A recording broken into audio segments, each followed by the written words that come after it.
കഴിഞ്ഞ ദിവസം പാലക്കാട് സ്കൂളിൽ നടന്ന ഒരു സംഭവത്തിൻ്റെ വീഡിയോ നമ്മളൊക്കെ കാണുകയുണ്ടായി. ഒരു സ്കൂളിൻ്റെ പ്രിൻസിപ്പലിൻ്റെ മുന്നിലിരുന്ന് ഒരു സ്കൂൾ വിദ്യാർത്ഥി കയർത്ത് സംസാരിക്കുന്ന ഒരു വീഡിയോ ആണ് സമൂഹ മാധ്യമങ്ങളിലൂടെയൊക്കെ പുറത്തു വരികയും വലിയൊരു വിമർശനത്തിന് വിധേയമാവുകയും ഒക്കെ ചെയ്തത്. നമ്മൾ ആ വിഷയം സംസാരിക്കുകയാണ്. നമ്മോടൊപ്പം ഷെരീഫ് സാറുണ്ട്. ഇൻസൈറ്റിലേക്ക് സ്വാഗതം. കഴിഞ്ഞ ദിവസം ആ വീഡിയോ നമ്മളെല്ലാവരും കണ്ടതാണ്. അതുപോലെ തന്നെ കുറച്ച് ദിവസം മുമ്പ് ഒരു സ്കൂളിൽ വെച്ച് 9ാം ക്ലാസ്സിലെ ഒരു വിദ്യാർത്ഥിയെ കുട്ടികളെല്ലാവരും ചേർന്ന് നഗ്നനാക്കി റീൽ ചിത്രീകരിച്ച ഒരു പരാതി പിതാവ് പോലീസിൽ പരാതിപ്പെടുകയൊക്കെ ചെയ്തിരുന്നു. സത്യത്തിൽ ഇങ്ങനെയൊക്കെയുള്ളൊരു സിറ്റുവേഷൻ വരാൻ നമ്മൾ ഒരുപാട് തവണ അതിനെ കുറിച്ച് സംസാരിച്ചതാണ്. യഥാർത്ഥത്തിൽ അധ്യാപകരാണോ പ്രതികൾ, വിദ്യാർത്ഥികളാണോ പ്രതികൾ, അതോ സമൂഹമാണോ പ്രതികൾ? ഇവിടെ അധ്യാപകർ പ്രതിയാവുന്നൊരു ഭാഗമുണ്ട്. കാരണം നമ്മൾ ചൈൽഡ് റൈറ്റ് ആക്ട് പ്രകാരം കുട്ടികൾ ഏതുതരം കുറ്റവാളികളാണ് എന്ന് വിളിക്കാൻ പോലും പാടില്ല. അവരുടെ കോൺഫ്ലിക്റ്റ് വിത്ത് ലോ എന്നാണ് വിളിക്കേണ്ടത്. തീർച്ചയായും അങ്ങനെയുള്ള ഒരു കുട്ടിയുടെ ഏതെങ്കിലും തരത്തിലുള്ള സ്വകാര്യതയെ ഹനിക്കുന്ന രീതിയിലുള്ള വീഡിയോകൾ പുറത്ത് പ്രചരിപ്പിക്കുക എന്ന് പറയുന്നത് കൃത്യമായും കുറ്റകരമായ കാര്യം തന്നെയാണ്. അത് അധ്യാപകരും പൊതുസമൂഹവും ഒക്കെ അറിഞ്ഞിരിക്കേണ്ട ഒരു കാര്യമാണ്. മീഡിയ അത് അറിയാവുന്നത് കൊണ്ട് പല മീഡിയകളും ആ വീഡിയോ ഇട്ടപ്പോൾ ആ കുട്ടിയെ മാസ്ക് ചെയ്തിട്ടാണ് ആ വീഡിയോ ചെയ്തത്. എന്നാൽ സോഷ്യൽ മീഡിയയിൽ പ്രചരിക്കപ്പെട്ടത് മുഴുവനും മാസ്ക് ചെയ്യാതെയാണ്. അപ്പോൾ സ്വാഭാവികമായും ആ വീഡിയോ പ്രചരിപ്പിക്കപ്പെട്ടവർ പോലും കുറ്റവാളികളാവും എന്നുള്ളത് എല്ലാവരും തിരിച്ചറിയേണ്ട ഒരു കാര്യമാണ്. അതൊരു നിയമപരമായിട്ടുള്ളൊരു സംവിധാനം അങ്ങനെയാണ് കിടക്കുന്നത്. നിയമപരമായി തീർച്ചയായും അങ്ങനെയാണ് ഉണ്ടാവുക. അത് ഒരു പക്ഷേ ആരെങ്കിലും മുന്നോട്ട് പോയില്ല എന്നുള്ളതിനെ ആശ്രയിച്ചിരിക്കുമെന്നത് മാത്രമേ ഉള്ളൂ. ഇവിടെ നമ്മൾ തിരിച്ചറിയേണ്ട കുറേ പ്രശ്നങ്ങളുണ്ട്. ഈ കൗമാരം എന്ന് പറയുന്നത് ഒരുപാട് പഠന വിധേയമാക്കിയ, ഒരുപാട് പഠനങ്ങൾ നടന്നിട്ടുള്ള, അതിൻ്റെ ഒരുപാട് പ്രശ്നങ്ങളെ മനസ്സിലാക്കിയ ഒരു മേഖലയാണ്. അപ്പോൾ ഈ മനഃശാസ്ത്രത്തിലെ ഡെവലപ്മെൻ്റൽ സ്റ്റേജസ് എന്ന് വിളിക്കുന്നുണ്ട്. ഓരോ സ്റ്റേജിൻ്റെയും ട്രാൻസിഷൻസ്, പരിവർത്തനം നടക്കുന്ന ഒരു ഘട്ടമുണ്ട്. ഈ ഘട്ടത്തിൽ ആ സ്റ്റേജിൽ നിന്ന് അടുത്ത സ്റ്റേജിലേക്ക് പോകുമ്പോൾ കുട്ടിയിലെ സ്വഭാവമാറ്റം ഉണ്ടാവും. അത് ഒന്ന് തുടങ്ങുന്നത് 3ൻ്റെയും 4ൻ്റെയും ഇടയിലാണ്. ആ സമയത്ത് നമ്മൾ പറയാറ് 4ാം വയസ്സിലെ നട്ടപ്രാന്ത് എന്നാണ്. ഇതേ പ്രാന്ത് 6ാമത്തെ വയസ്സിൽ സംഭവിക്കും. അത് ഈ പ്രാന്ത് പോലെ ആയിരിക്കില്ല, വേറൊന്നായിരിക്കും ഉണ്ടാവുക. അത് കഴിഞ്ഞ് 13ാമത്തെ വയസ്സിൽ വേറൊരു നട്ടപ്രാന്ത് വരാനുണ്ട്. അത് 19 വരെ തുടർന്ന് നിൽക്കും. അതുകൊണ്ടാണ് നമ്മളതിനെ ടീൻ ഏജ് എന്ന് വിളിക്കുന്നത്. അതായത് ഇംഗ്ലീഷിൽ ടീനിൽ അവസാനിക്കുന്ന ഒരു ഏജ് എന്ന് പറയുന്നത്. ഈ ഒരു കാലത്ത് തലച്ചോറിൽ നടക്കുന്നൊരു പ്രത്യേകത കൂടിയുണ്ട്. അതായത് ഒരു തലച്ചോറിൻ്റെ ഒരു കെമിസ്ട്രി എന്നൊക്കെ വേണം അതിനെ പറയാം. അവിടെ നമ്മൾ കുറേ കാര്യങ്ങളെ പ്രൂണിങ് എന്ന് വിളിക്കുന്ന ഒരു സംഭവമുണ്ട് തലച്ചോറിൽ. അതായത് കുറേ ആവശ്യമില്ലാത്തതിനെ നമ്മൾ ഈ ചെടി പ്രൂൺ ചെയ്യുന്നത് പോലെ തന്നെ ആവശ്യമില്ലാത്തതിനെ കട്ട് ചെയ്ത് മാറ്റുന്ന ഒരു സാധനം. ഈ ഒരു പ്രോസസ്സ് നടക്കുന്നത് കൗമാര കാലഘട്ടത്തിലാണ്. അപ്പോൾ സ്വാഭാവികമായും ചിന്തിച്ച് പ്രവർത്തിക്കുക എന്നതിനേക്കാൾ കൂടുതൽ വൈകാരികമായി ഇടപെടുക എന്നത് ഈ കുട്ടികളുടെ ഒരു പ്രത്യേകതയായിരിക്കും. അങ്ങനെ ചിന്തിച്ച് പ്രവർത്തിക്കാനുള്ള പ്രായമായിട്ടില്ല എന്ന് വേണമെങ്കിൽ നമുക്കതിനെ പറയാം.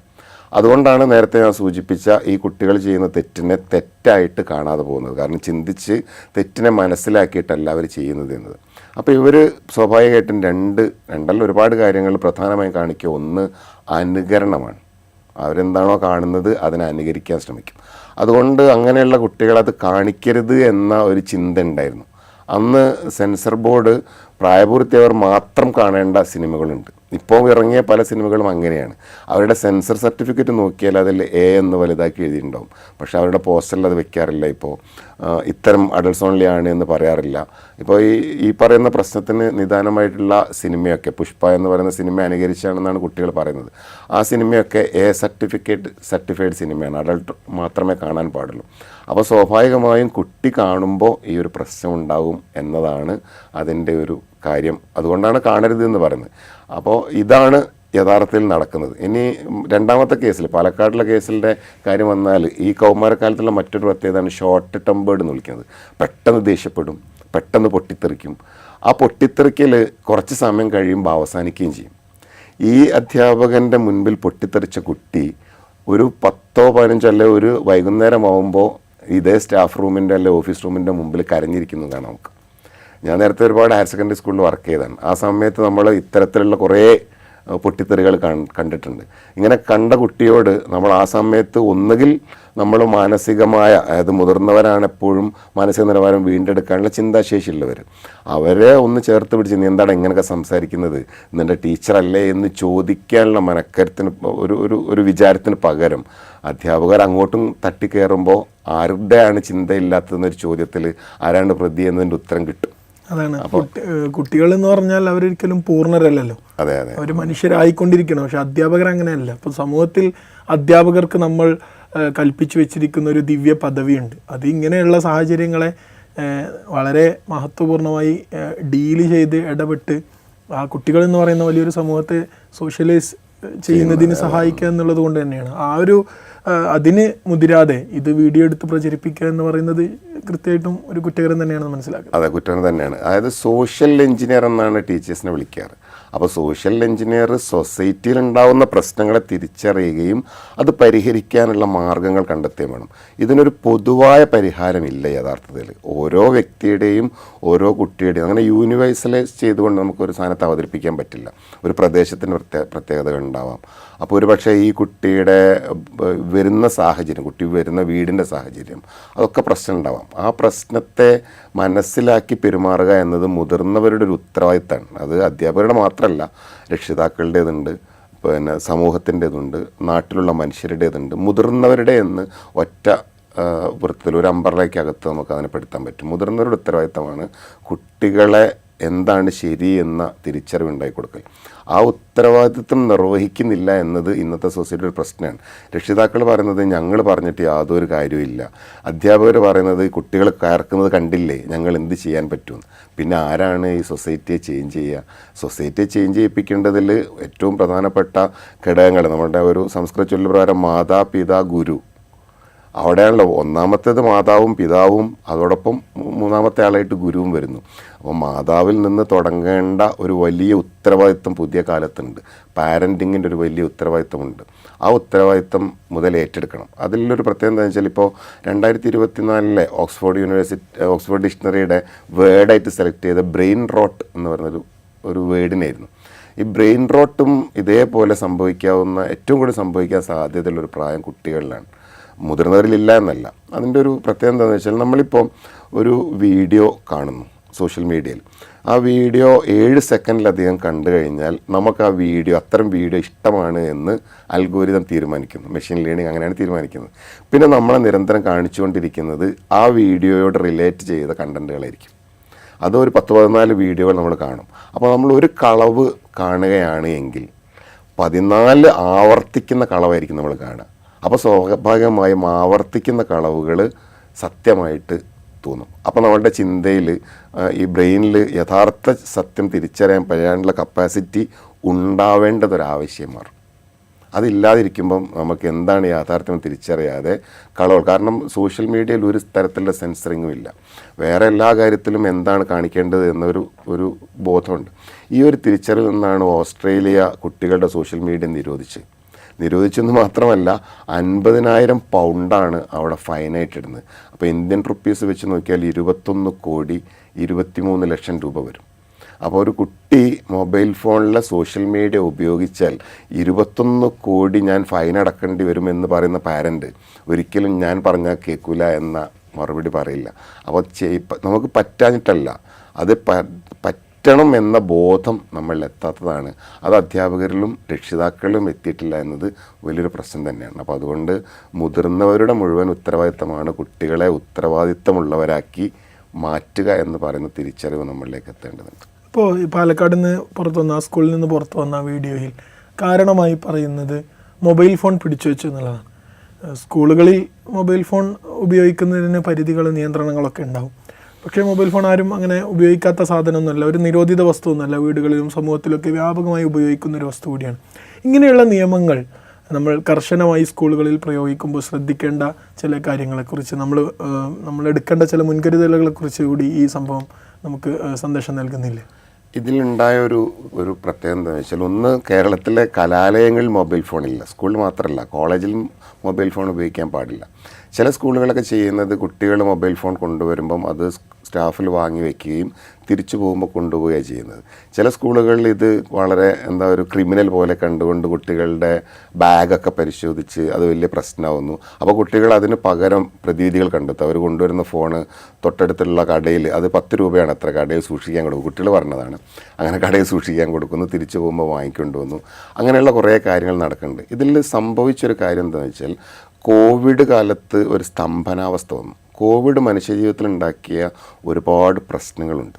അതിലൊന്ന് രാമേന്ദ്ര മൊകേരി അവതരിപ്പിക്കുന്ന ഒരു കാഴ്ചപ്പാടുണ്ട്. അദ്ദേഹം പറയുന്നത് ഒരു തരത്തിലുള്ള അടിയന്തരാവസ്ഥയായിരുന്നു കോവിഡ് ഉണ്ടാക്കിയിരുന്നത്. അത് ഭരണാധികാരികൾ ഒരുപക്ഷെ ഭരണ തുടർച്ചയ്ക്ക് പോലും കാരണമായ, കേന്ദ്രത്തിലും കേരളത്തിലൊക്കെ ഭരണ തുടർച്ചയ്ക്ക് പോലും കാരണമായ ഒരു അടിയന്തര ആധിപത്യ സ്വഭാവം കാണിച്ചിരുന്നു.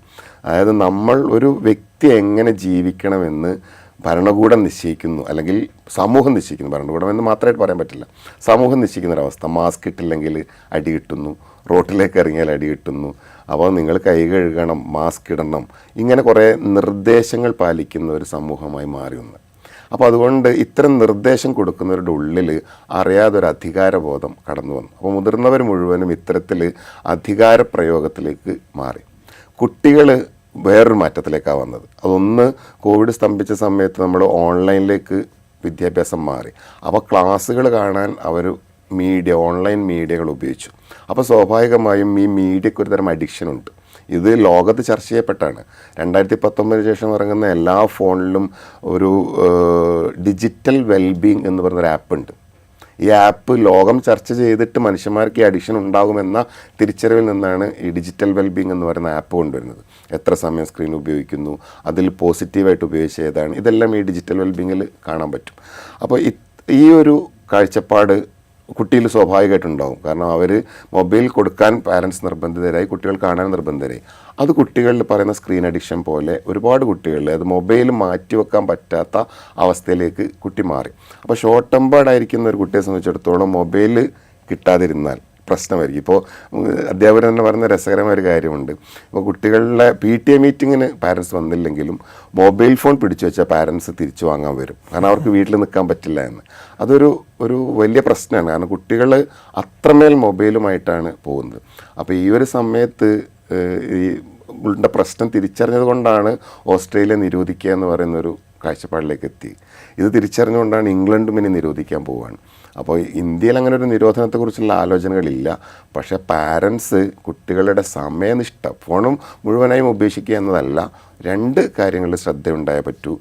യാഥാർത്ഥ്യം തിരിച്ചറിയാനുള്ള കഴിവില്ലാത്ത കുട്ടി എന്ന നിലക്ക് രക്ഷിതാക്കൾ അവരെ ഇതിൻ്റെ വരും വരായികളും പ്രശ്നങ്ങളും ബോധ്യപ്പെടുത്തുകയും രക്ഷിതാവും കുട്ടിയും തമ്മിൽ നിരന്തരമായ സംസാരം നടക്കുകയും വേണം. എന്താണ് കുട്ടി കാണുന്നത്, കുട്ടിയുടെ ചിന്ത എങ്ങനെയാണ്, ആ ചിന്തയിലെ ശരികേടുകൾ ഉണ്ട് എങ്കിൽ അത് തിരുത്താനുള്ള ഒരു ഉത്തരവാദിത്വം അധ്യാപകരും രക്ഷിതാക്കളും ചെയ്യേണ്ട ഉത്തരവാദിത്വം തന്നെയാണ്. മൊബൈൽ ഫോൺ ഉപയോഗിക്കാൻ കൊടുക്കാതിരിക്കുകയല്ല വേണ്ടത്, അതിനെ മിസ്യൂസ് ചെയ്യുന്നതിന് പകരം എങ്ങനെ യൂസ് ചെയ്യാം എന്നുള്ള ബോധം കുട്ടികളിൽ ഉണ്ടാക്കലാണ് ഇന്നത്തെ കാലത്തെ ടീച്ചിങ്ങിൻ്റെയും പാരൻറ്റിങ്ങിൻ്റെയും പ്രധാനപ്പെട്ട ഒരു ഉത്തരവാദിത്വം എന്ന് എനിക്ക് തോന്നുന്നു. ഇങ്ങനെ ഈ ഷോർട്ട് ടെമ്പേർഡായ വിദ്യാർത്ഥികൾ പ്രതികരിക്കുന്ന സമയത്ത് അത് ഇപ്പോൾ കഴിഞ്ഞ ദിവസത്തെ സംഭവത്തിൽ അത് സംഭവിച്ചു. വീഡിയോ എടുത്ത് സോഷ്യൽ മീഡിയയിൽ പ്രചരിപ്പിക്കുന്നു. മനഃപൂർവ്വം പ്രചരിപ്പിച്ചതല്ലായിരിക്കാം, എങ്ങനെയാണോ അത് പുറത്ത് വന്നിട്ടുണ്ട്, അതിൽ അന്വേഷണവും പ്രഖ്യാപിച്ചിട്ടുണ്ട്. ഒരു വലിയ സോഷ്യൽ ഓഡിറ്റിങ്ങിന് ആ കുട്ടി വിധേയമാകാണ്. അതായത് ഉടനെ ആ കുട്ടി കഞ്ചാവാണെന്ന് പറയുന്നു, MDMA ആണെന്ന് പറയുന്നു. ഇങ്ങനെ ഒരു കുട്ടി പ്രതികരിക്കുമ്പോഴേക്ക് ഇങ്ങനെ ഒരു സോഷ്യൽ ഓഡിറ്റ് അവിടെ സംഭവിക്കുന്നുണ്ട്. അത് നമ്മുടെ ഒരു സമൂഹത്തിൻ്റെ ഒരു കാഴ്ചപ്പാടിൻ്റെ കൂടി പോരായ്മയല്ലേ? അതെ, അതാണ് ഞാൻ നേരത്തെ പറഞ്ഞ. യഥാർത്ഥത്തിൽ നമ്മൾ ഇപ്പോൾ എത്തിയിരിക്കുന്ന ഒരു ലിബറേഷൻ എന്ന് പറയുന്നതിന് നമ്മളെപ്പോഴും ലിബറേഷനാണ് ഇതിൻ്റെ കാരണം. ഇൻഡിവിജ്വൽ സ്വാതന്ത്ര്യത്തിന് പ്രാധാന്യം കൊടുക്കുന്നത് കൊണ്ടാണ് കുട്ടിയെ അടിക്കാൻ പാടില്ല, മുതിർന്നവരെ അടിക്കാൻ പാടില്ല, അതൊക്കെയാണ് മൊത്തം സൊസൈറ്റിയിലുണ്ടായ പ്രശ്നം എന്ന രീതിയിലാണ് ആളുകൾ മുഴുവൻ ഇതിനെ കമൻറ്റ് ചെയ്യുന്നത്. ഇപ്പം മിക്കവാറും അതിൻ്റെ ഇടയിലുള്ള കമൻ്റ് അതാണ്, വടി അധ്യാപകരിൽ നിന്ന് ഒഴിവാക്കിയതാണ് ഈ പ്രശ്നങ്ങൾക്ക് കാരണം. നമ്മൾ ഒരു സൊസൈറ്റി പുരോഗമിച്ചു കൊണ്ടിരിക്കുമ്പോൾ സ്വാഭാവികമായും പുരോഗതിയാണ് വേണ്ടത്, അധോഗതിയിലേക്ക് പോകാൻ പറ്റില്ല. അപ്പോൾ സ്വാതന്ത്ര്യത്തിനെ കുറിച്ച് പറയാൻ JS മിൽ അവതരിപ്പിക്കുന്ന ഒരു സിദ്ധാന്തമുണ്ട്, ഹാനി സിദ്ധാന്തം എന്നാണ് അതിന് പറയുന്ന പേര് തന്നെ. എനിക്ക് സ്വാതന്ത്ര്യമുണ്ട് എന്ന തിരിച്ചറിവിനോടൊപ്പം തന്നെ വേറെ ഒരാൾക്കും സ്വാതന്ത്ര്യമുണ്ട് എന്ന തിരിച്ചറിവും കൂടി എനിക്കുണ്ടാവണം. ഇപ്പോൾ ഒരു ന്യൂ ഇയർ ആഘോഷിക്കുന്ന ഒരു വീഡിയോ, അയാൾ ന്യൂ ഇയർ ആഘോഷിക്കാൻ വേണ്ടി പടക്കം പൊട്ടിച്ചുകൊണ്ടിരിക്കുകയാണ്. അപ്പോൾ പടക്കം പൊട്ടിക്കുമ്പോൾ തൊട്ടടുത്തുള്ള ഫ്ലാറ്റിൽ താമസിക്കുന്ന ആൾ കൈകൊണ്ട് ആംഗ്യം കാണിച്ചു, ഞാൻ ഉറങ്ങുകയാണ്, ഭയങ്കര ശബ്ദം, എന്താ ചെയ്യുക. അപ്പോൾ ഇംഗ്ലണ്ടിലോ ഫ്രാൻസിലോ എവിടെയോ നടന്നതാണ്. അപ്പോൾ ഈ പടക്കം പൊട്ടിച്ചുകൊണ്ടിരിക്കുന്ന ആൾ സോറി എനിക്ക് തെറ്റ് പറ്റിപ്പോയതാണ്, നിങ്ങൾ ഉറങ്ങിക്കോളൂ എന്ന് പറഞ്ഞുകൊണ്ട് ബാക്കിയുള്ള പടക്കം പെറുക്കിയിട്ട് അയാളുടെ ഫ്ലാറ്റിലേക്ക് കയറിപ്പോന്നു, വില്ലയിലേക്ക് കയറിപ്പോന്നു. ഇത് ലണ്ടനിലോ ഫ്രാൻസിലോ എവിടെയാണ് കറക്റ്റിന് ഓർമ്മയില്ല, ഞാൻ വീഡിയോ കണ്ടതാണ്. ഇത് കേരളത്തിൽ നടക്കുന്നു എന്ന് വെറുതെ സങ്കല്പിച്ച് നോക്കൂ. ഒരാൾ വന്നിട്ട് പറയാണ് നിങ്ങൾ പടക്കം പൊട്ടിക്കല്ലേ, എനിക്ക് ഉറങ്ങാൻ ബുദ്ധിമുട്ടുണ്ടെന്ന്. 10 പടക്കം അയാളുടെ വീട്ടിലേക്ക് എറിയായിരിക്കും ചെയ്യുക. കുറച്ച് ദിവസങ്ങൾക്ക് മുമ്പ് ഒരു വാർത്ത വന്നിരുന്നു, ഒരു കല്യാണത്തിന് പടക്കം പൊട്ടിച്ചതിൻ്റെ പേരിൽ ഒരു ചെറിയ കുഞ്ഞിന് അപസ്മാരം അടങ്ങുന്ന ഒരു അസുഖം വന്ന ഒരു വാർത്ത പുറത്തു വന്നിട്ടുണ്ടായിരുന്നു. നാട്ടിൽ അതാണ് സംഭവിച്ചുകൊണ്ടിരിക്കുന്നത്. അപ്പോൾ അത് സൊസൈറ്റിയുടെ വളർച്ചയില്ലായ്മയാണ് കാണിക്കുന്നത്. നമ്മൾ വേറൊരു വ്യക്തി, എൻ്റെ സ്വാതന്ത്ര്യം എന്ന് പറയുന്നത് വേറൊരു വ്യക്തിയുടെ സ്വാതന്ത്ര്യത്തെ ഹനിക്കുന്നതാവരുത് എന്ന ചിന്ത വരാത്തൊരു സൊസൈറ്റി ആയതുകൊണ്ടാണ് ഈ പറയുന്ന സോഷ്യൽ ഓഡിറ്റിങ്ങിൽ മുഴുവനും കുട്ടി പ്രതിയായി മാറുന്നത്. അവിടെ ഈ കുട്ടി തന്നെ ഷോർട്ട് ടെമ്പേർഡാണ് എന്ന് എല്ലാവർക്കും അറിയാം. ഈ കുട്ടിയെ തന്നെ അന്ന് വൈകുന്നേരം ആകുമ്പോൾ കരഞ്ഞുകൊണ്ട് കാണുമെന്ന കാര്യം ഒരു സംശയമില്ല. ആ കുട്ടി ഇപ്പോൾ അത്രമേൽ ഖേദിക്കുന്നുണ്ടാവും. പക്ഷേ ആ കുട്ടി ഇനി ഒരു സൊസൈറ്റി എങ്ങനെയായിരിക്കും കാണുക എന്ന് ഇപ്പം പറഞ്ഞതുപോലെ കഞ്ചാവാണ് പിന്നെ അങ്ങനെയുള്ള കാഴ്ചപ്പാടിലേക്ക് ആ കുട്ടി എത്തിക്കുന്നതിൻ്റെ ഉത്തരവാദിത്വം സമൂഹത്തിൻ്റെ തന്നെയാണ്. അതിൽ സമൂഹം നല്ല ബോധം ഉള്ളവരായി തീരേണ്ടതുണ്ട് എന്നതൊരു വലിയ പ്രശ്നമാണ്. അതാര് ചെയ്യുമെന്നതാണ് അടുത്തൊരു ചോദ്യം. അതാണ് അധ്യാപകരുടെ ഉത്തരവാദിത്വം എന്നതാണ് എൻ്റെ ഉത്തരവ്. നമ്മൾ അധ്യാപകർക്ക് ഇപ്പോൾ പ്രൊഫഷണൽ ട്രെയിനിങ് കിട്ടുന്നുണ്ടാവും. ഈ കൗമാരപ്രായത്തിലുള്ള കുട്ടികളെ അവരുമായി ഇടപെടുന്നത് കൂടുതലും സംഭവിക്കുന്നത് ഹൈസ്കൂളുകളിലും ഹയർ സെക്കൻഡറി അധ്യാപകർക്കുമാണ്. നിലവിൽ ഇങ്ങനെ ഹയർ സെക്കൻഡറി ഹൈസ്കൂൾ അധ്യാപകർക്ക് ഇത്തരത്തിലുള്ള കുട്ടികളുടെ സ്വഭാവവുമായി ബന്ധപ്പെട്ട ലഭിച്ചുകൊണ്ടിരിക്കുന്ന പരിശീലനങ്ങളെക്കുറിച്ചൊക്കെ എന്തൊക്കെയാണ് നിലവിലുള്ള സൗകര്യങ്ങൾ? പ്രീ ടീച്ചിങ്, അതായത് സർവീസിൽ കയറുന്നതിൻ്റെ മുൻപത്തെ ഒരു കോഴ്സാണ് BEd അല്ലെങ്കിൽ DLEd എന്ന് പറയുന്നത്. അത് പെഡഗോജി എന്ന് പറയുന്ന ഒരു കൺസെപ്റ്റിൽ നിന്നുകൊണ്ടാണ് അതിൻ്റെ ട്രെയിനിങ് കൊടുക്കുന്നത്. അതിൽ പ്രധാനപ്പെട്ട ഒരു ഏരിയ തന്നെയാണ് സൈക്കോളജി ഓഫ് ദി ലേണർ. പക്ഷേ നമ്മൾ പലപ്പോഴും സൈക്കോളജി മാത്രമല്ല എല്ലാം പഠിക്കുന്നത് പരീക്ഷ എഴുതാനുള്ളതാണ് എന്നതാണ്, അതിനെ പ്രാവർത്തികമാക്കാനുള്ളതാണ് എന്ന് പറയുന്ന ഒരു കാഴ്ചപ്പാട് എത്താത്തൊരു വലിയ പ്രശ്നം തന്നെയാണ്. അപ്പോൾ സ്വാഭാവികമായും ഇങ്ങനെ തിരിച്ചറിയുന്ന ഒരുപാട് അധ്യാപകർ ഇപ്പോൾ സോഷ്യൽ മീഡിയ തന്നെ നിങ്ങൾ നോക്കിയാൽ കാണാം, ആ കുട്ടിയെ സപ്പോർട്ട് ചെയ്തുകൊണ്ടുള്ള ധാരാളം പോസ്റ്റുകൾ അധ്യാപകരുടെ ഭാഗത്ത് തന്നെ വരുന്നുണ്ട്. അങ്ങനെ തിരിച്ചറിയുന്ന അധ്യാപകരെ സംബന്ധിച്ചിടത്തോളം ഈ കുട്ടിയെ പ്രതിയായി കാണുന്നേ ഇല്ല എന്നാണ് എൻ്റെ അർത്ഥം. പക്ഷേ ഇൻ സർവീസ് സമയത്ത് ഇത്തരത്തിലുള്ള പ്രത്യേക പരിശീലനങ്ങൾ കൊടുക്കുന്നില്ല. അത് അധ്യാപകരെന്ന് പറയുന്നത് അപ്ഡേറ്റ് ചെയ്യേണ്ടവരാണ്. അപ്പോൾ കാലത്തിനനുസരിച്ച് പഠിക്കുക എന്നത് ഒരു പ്രൊഫഷണലിസത്തിൻ്റെ ഭാഗമാണ്. പുതിയ കാലത്തെ കുട്ടികൾ ഇങ്ങനെയാണ് എങ്കിൽ ആ കുട്ടികൾ എങ്ങനെയാണ് പെരുമാറേണ്ടത് എന്നത് പഠിക്കൽ അധ്യാപകരുടെ പ്രൊഫഷൻ്റെ ഭാഗമായിട്ടുള്ള ഉത്തരവാദിത്വം തന്നെയാണ്. അതിനുള്ള ഇഷ്ടംപോലെ അവസരങ്ങളും വേദികളും ഉണ്ട്. നമ്മളിപ്പോൾ കഴിഞ്ഞ നടന്ന സംഭവത്തിൽ ഈ വിദ്യാർത്ഥികളുടെ കൂട്ടുകാരാണ് ഈ കുട്ടിയുടെ ഡ്രസ്സ് അഴിച്ച് റീല് ചിത്രീകരിക്കുന്നത്. സിനിമയിൽ നിന്ന് മോട്ടിവേറ്റഡ് ആയതാണെന്നാണ് അവർ പറയുന്നത്.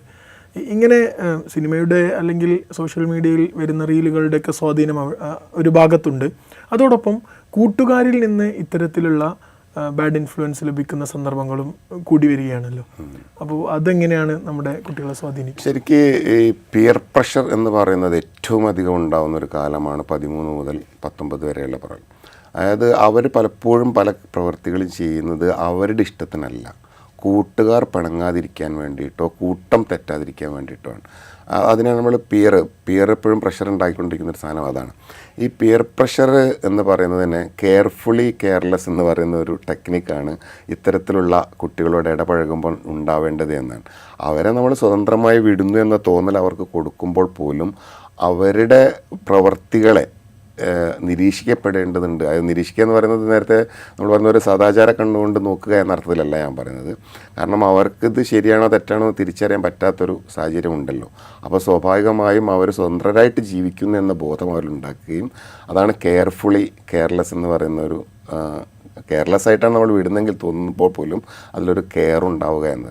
അപ്പോൾ ആ ഒരു കെയർ 19 വയസ്സ് വരെ തീർച്ചയായും, ഇപ്പോൾ എമർജിങ് അഡൾട്ട് എന്നാണ് പറയുന്നത് 21 വയസ്സ് വരെ. കാരണം ഈ പറയുന്ന പലതരത്തിലുള്ള മയക്കുമരുന്നാവട്ടെ, മദ്യപാനാവട്ടെ, പുകവലിയാവട്ടെ, അതൊക്കെ സ്റ്റാർട്ട് ചെയ്യുന്നൊരു പ്രായം 21 വയസ്സിന് മുൻപേ ആയിരിക്കും. അപ്പോൾ അതിനുള്ള അവസരം കിട്ടുക കൂട്ടത്തിലുള്ളവരൊക്കെ അത് ചെയ്യുക എന്ന് പറയുമ്പോൾ സ്വാഭാവികമായും അത്തരത്തിലുള്ളൊരു മേഖലയിലേക്ക് നീങ്ങിപ്പോകും. അത് അവസരങ്ങളെ കെയർലെസ് ആണ് എന്ന് തോന്നുമ്പോൾ പോലും കെയർഫുള്ളായിട്ടേ കൊടുക്കാൻ പറ്റുള്ളൂ. അവിടെ 2 പേരും പിൻവാങ്ങിക്കഴിഞ്ഞാൽ അടുത്തൊരു സൊസൈറ്റി ഒരു പക്ഷേ നമ്മൾ പോലും പ്രതീക്ഷിക്കാത്ത ആൻറ്റി സോഷ്യൽ സൊസൈറ്റിയാവും, പാരൻറ്റും ടീച്ചറും. അവിടെ അവർ 2 പേരും കെയർലെസ് ആണെന്ന് കുട്ടികൾ വിചാരിക്കുമ്പോഴും കെയർഫുള്ളി ആയിട്ട് മുന്നോട്ട് പോയാൽ മതിയാവുള്ളൂ. ഈ ഇങ്ങനെയുള്ള സംഭവങ്ങളെ ഇങ്ങനെ സോഷ്യൽ മീഡിയ വഴിയോ അല്ലെങ്കിൽ മറ്റേതെങ്കിലും പ്ലാറ്റ്ഫോമുകൾ വഴിയോ ഈ സോഷ്യൽ ഓഡിറ്റിങ്ങിന് വിട്ടുകൊടുക്കാതെ ക്ലാസ് മുറികളിൽ തന്നെ ഈ പ്രശ്നങ്ങളൊക്കെ രമ്യമായി പരിഗണിക്കാൻ, സ്കൂളുകളിൽ തന്നെ അതൊക്കെ പരിഹരിക്കാൻ അധ്യാപകർ എടുക്കേണ്ട മുൻകരുതലുകൾ. ജാഗ്രതാ സമിതി എന്ന് പറഞ്ഞുകൊണ്ട് സ്കൂളുകളിൽ ഇത്തരത്തിലുള്ള കമ്മിറ്റികളുണ്ട്. അതിന് പ്രത്യേകമായി സൈക്കോളജിയിൽ പരിശീലനം കൊടുത്ത അധ്യാപകരുണ്ട്. ഹയർ സെക്കൻഡറിയിൽ സൗഹൃദ കോർഡിനേറ്റർ എന്നാണ്, കുട്ടികളുമായിട്ട് സൗഹൃദം ഉണ്ടാക്കുക എന്നതാണ് അവർക്ക് കൊടുത്തിരിക്കുന്ന ഉത്തരവാദിത്വം തന്നെ.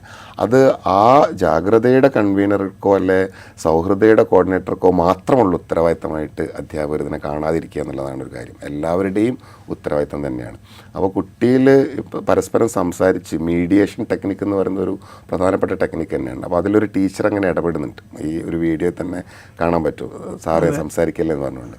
ആ ഒരു ഇടപെടലാണ് അവിടെ നടക്കേണ്ടിയിരുന്നത്. ആ ഒരു കോർഡിനേഷൻ ഉണ്ടായാൽ മാത്രമേ കുട്ടിയെ ശത്രുവായി കാണുന്നതിന് പകരം ഈ കുട്ടി ഈ സൊസൈറ്റിയിലേക്ക് മാറ്റുന്ന സോഷ്യൽ എഞ്ചിനീയർ ഞങ്ങളാണെന്നും അതിൻ്റെ ഉത്തരവാദിത്തം നമുക്കാണ് എന്ന് തിരിച്ചറിയുന്ന ഒരാളുകൾക്ക് ഇതിനെല്ലാം പരിഹാര മാർഗ്ഗങ്ങൾ ഈ കൂട്ടത്തിൽ തന്നെയുണ്ട്. ആ പരിഹാര മാർഗ്ഗങ്ങളായിട്ട് മുന്നോട്ട് പോകുക എന്നുള്ളതാണ്. ഇനി ഒരു കുട്ടിയിൽ വല്ലാത്ത ദുസ്വഭാവം കാണുകയാണ് എങ്കിൽ അവർക്ക് റെഫറൽസ്, അതായത് ഇപ്പോൾ കോഗ്നിറ്റീവ് ബിഹേവിയർ തെറാപ്പി പോലെയുള്ള തെറാപ്പികൾ ചെയ്യാനുള്ള റെഫർ ചെയ്യാനുള്ള ആദ്യം തിരിച്ചറിയുന്ന ഒരാൾ എന്ന നിലക്ക് അധ്യാപകരായിരിക്കും അത് ചെയ്യാൻ കഴിയുക. അത്തരത്തിൽ കണ്ടക്ട് ഡിസോർഡേഴ്സ് കാണിക്കുന്ന കുട്ടികളുണ്ട് എങ്കിൽ അവരെ ഇത്തരം തെറാപ്പികളിലൂടെ പറഞ്ഞയച്ചിട്ട് നമുക്ക് മാറ്റാവുന്നേ ഉള്ളൂ. പക്ഷേ എല്ലാവരെയും ഒരേ കണ്ണുകൊണ്ട് നോക്കുകയും ഒരു സമ്മേളനത്തിൽ പ്രസംഗിക്കുന്ന ആളായിട്ട് അധ്യാപകർ മാറുകയും ചെയ്യുന്നതിന് പകരം ഓരോ കുട്ടിയും തൻ്റെ മുമ്പിലെത്തുന്ന തൻ്റെ മക്കളെപ്പോലെ നിത്യചൈതന്യത പറയുന്നൊരു കാര്യമുണ്ട്. സ്വന്തം മക്കളല്ല ക്ലാസ്സിലിരിക്കുന്നത് തോന്നാതിരിക്കുന്ന ഒരാൾ അധ്യാപകനല്ലാതായി മാറുന്നതെന്ന്. അത്തരത്തിലുള്ളൊരു തോന്നലുണ്ടാകുമ്പോൾ അതിനെ നമ്മൾ വിളിക്കുന്നൊരു പേര് തന്നെ മെൻറ്റർഷിപ്പ് എന്നാണ്. ഇപ്പോൾ ടീച്ചേഴ്സ് കുട്ടികൾ കൊടുക്കേണ്ടത് ടീച്ചിങ് അല്ല, നോളേജ് ട്രാൻസ്മിഷനും അല്ല, മെൻറ്ററിങ് ആണ്. മെൻറ്ററിങ് എന്ന് പറഞ്ഞാൽ കോ പാരൻറ്റ് എന്നൊരു മീനിങ് കൂടി അതിനുണ്ട്. അതായത് ഒരു പാരൻ്റ് എങ്ങനെയായിരുന്നോ മക്കളെ വളർത്തിയിരുന്നത് അതേപോലെയുള്ള പരിഗണനയും ലാളനകളും സ്നേഹവും കൊടുത്ത് മുന്നോട്ട് കൊണ്ടുപോകാൻ പറ്റും. നമ്മളൊരാൾ എനിക്ക് വേണ്ടിയാണ് എന്ന് തോന്നലുണ്ടാവുമ്പോൾ, അല്ലെങ്കിൽ എനിക്ക് എന്തെങ്കിലും കിട്ടും എന്ന് തോന്നലുണ്ടാകുമ്പോഴാണ് ഒരു മനുഷ്യന് പ്രവർത്തിക്കാനുള്ള പ്രേരണ ഉണ്ടാവും. അതിനെ മോട്ടിവേഷണൽ ബിഹേവിയർ എന്നാണ് വിളിക്കുന്ന പേര് തന്നെ. ഇൻഹിബിഷണൽ ബിഹേവിയറുമുണ്ട്, മോട്ടിവേഷണൽ ബിഹേവിയറുണ്ട്. മോട്ടിവേഷണൽ ബിഹേവിയർ ഒരാൾ അച്ചീവ്മെൻറ്റ്, നേട്ടമോ എന്തെങ്കിലും ഒരു കാര്യം കിട്ടും എന്ന് വിചാരിച്ചുകൊണ്ട് ചെയ്യുന്നതിനാണ് മോട്ടിവേഷണൽ ബിഹേവിയർ എന്ന് പറയുന്നത്. ഇൻഹിബിഷണൽ ബിഹേവിയർ എന്ന് പറയുന്നത് എന്തെങ്കിലും ഒരു കാര്യം ഒഴിവാക്കാൻ വേണ്ടി ചെയ്യുന്നതാണ്. അപ്പോൾ കുട്ടി ക്ലാസ്സിൽ വരുന്നത് TC തന്ന് വിടുമോ, ടീച്ചർ പുറത്താക്കുമോ എന്ന തോന്നലിലാണ് വരുന്നതെങ്കിൽ ഇൻഹിബിഷണൽ ബിഹേവിയർ വരുന്നതാണ്.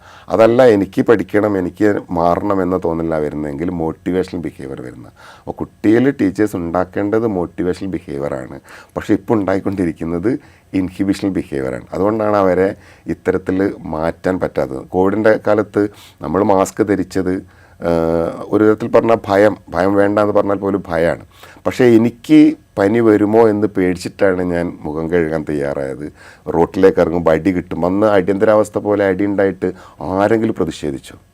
അത് പ്രതിഷേധിക്കാത്തത് എൻ്റെ കാര്യത്തിനാണ് ഇത് ചെയ്യുന്നത് എന്ന ബോധം നമുക്കുണ്ടായത് കൊണ്ടാണ്. ആ ബോധം കുട്ടിയിലുണ്ടായിക്കഴിഞ്ഞാൽ കുട്ടിയിലും ആ രീതിയിലുള്ള പ്രതികരണങ്ങൾ ഉണ്ടാവും. അപ്പം മോട്ടിവേഷണൽ ബിഹേവിയർ സൃഷ്ടിക്കാൻ അധ്യാപകർ കഴിയണമെന്നതാണ് എൻ്റെ ഒരു ആണ്. വിദ്യാർത്ഥികൾ വളർന്നുകൊണ്ടിരിക്കുന്നവരാണ്. അവരാണ് ഭാവിയുടെ നേതാക്കളായി വരേണ്ടത്.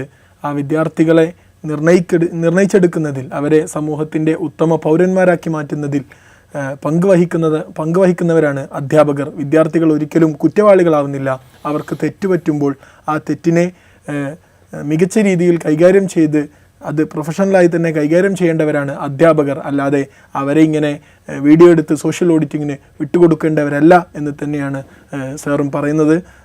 ഈ ഇൻസൈറ്റ് ഇവിടെ പൂർണ്ണമാവുകയാണ്. മറ്റൊരു എപ്പിസോഡുമായി വീണ്ടും കാണാം.